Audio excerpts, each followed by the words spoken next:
سیلابی صورتحال کی اگر بات کریں تو گلگت بلتستان سیلاب کی زد میں متعدد پل، سڑکیں اور مکانات بہہ گئے۔ متعلقہ ادارے سڑکوں اور پلوں کی بحالی میں مصروف عمل ہیں۔ اس حوالے سے مزید تفصیلات جانتے ہیں ہمارے نمائندے اقبال علی اقبال سے۔ جی اقبال، آگاہ کیجیے گا۔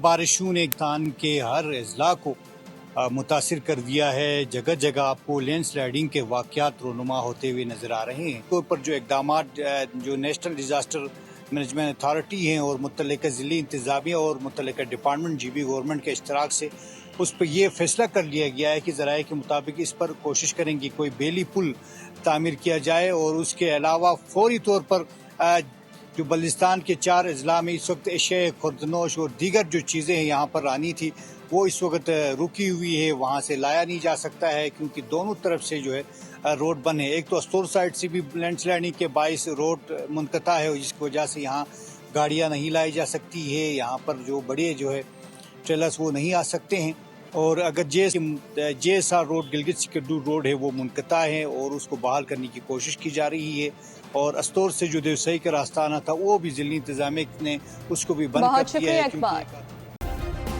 سبسکرائب کریں اور بیل دبائیں تاکہ کوئی خبر رہ نہ جائے۔